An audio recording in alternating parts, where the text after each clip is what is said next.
So the process of meditation is sometimes referred to as slow losing of yourself.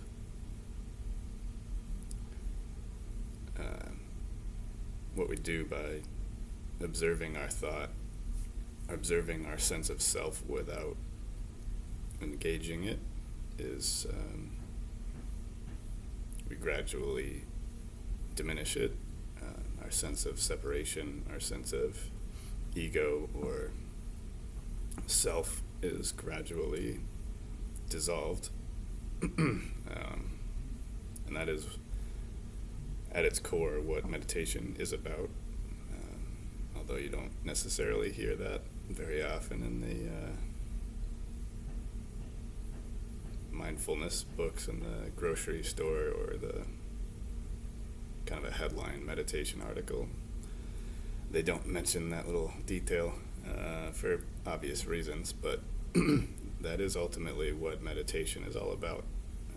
It is the ending of the self and the ending of the separation between me and you, and the ending of the separation between what's inside here and what's out in the world. And it's seen to be just one. That's why it's called oneness. And the mind is duality. The mind is two. The mind is, by its very nature, separation. It's this versus that, me versus them.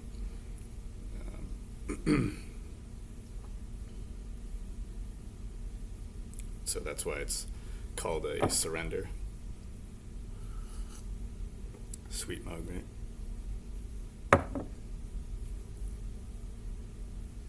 So it is there's a lot of fear that comes with that as you go on the path of meditation, because you're literally letting yourself go, or you could say letting yourself die in a sense, in order to find out what you really are. And that gets more and more dangerous and more scary the further you go on the road, because there's nobody protecting you anymore. There's no layer of the ego that keeps you in this sense of security and this sense of permanence, and this it's a protective layer basically that just about everybody carries around with them, and sort of a social glue in a sense that keeps us from saying exactly what we want to say, or being what we want to be, out of sort of a fear.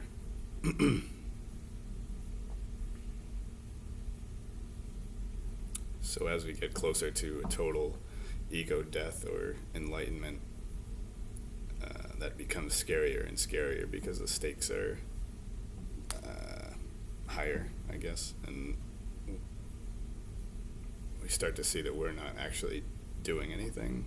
Life is carrying us on its own. Where there isn't life and us, there's just the movement of our particular experience without this machinery of the mind or the ego. And so that's much more satisfying and enjoyable and spontaneous way of living. But for the most part, we've kind of protected ourselves from that experience. As I mentioned in the book a bit, this is something that's not always there, and with children, or if you use psychedelics, you can get a glimpse of what this is like, or you can see what a life without the separate self is, and it's pretty damn good.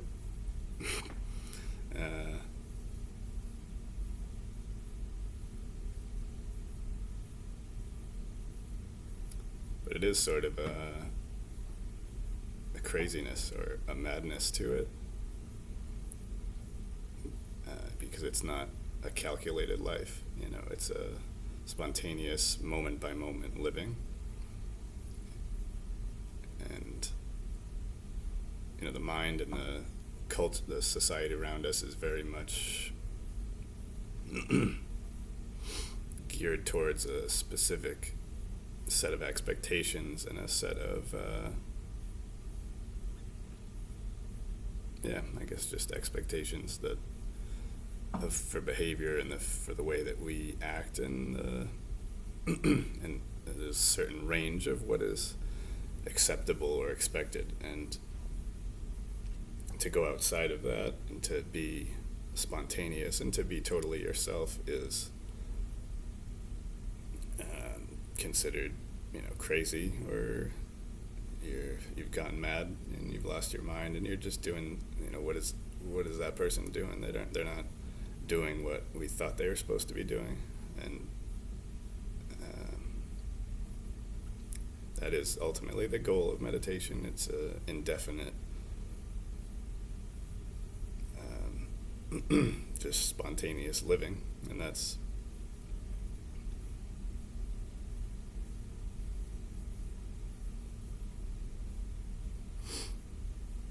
really the only way to live, I think. The other way is pretty damn boring. It's very controlled, and it's the mind trying to run the show. It's a means to an end. It's trying to get something. It's seeking something outside of itself. It's trying to find wholeness out of something that is inherently finite and limited. So it's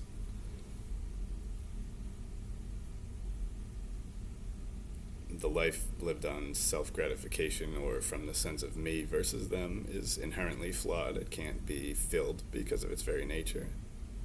And the best that we can do is to let go of this thing entirely and merge back into the ocean of existence, if you want to get a little poetic. We think of ourselves as the wave before meditation, and at the end we recognize that we are the ocean, and that's what this is all about, basically. Going back to the original source, going back to the ocean, and ending this sense of separation, this sense of I am the wave, I have this set of concerns or worries and limitations, and this narrow box that I need to be living life in. And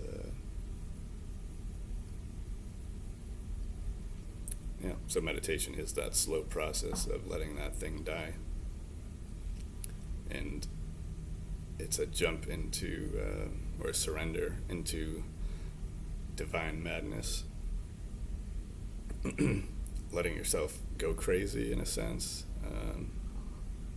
which turns out to be pretty sane, actually. It's the rest of the world they're doing the crazy thing. They're trying to hang on to something that isn't real, and in doing so they're cutting off their own creativity, their own enjoyment of life, their own spontaneity.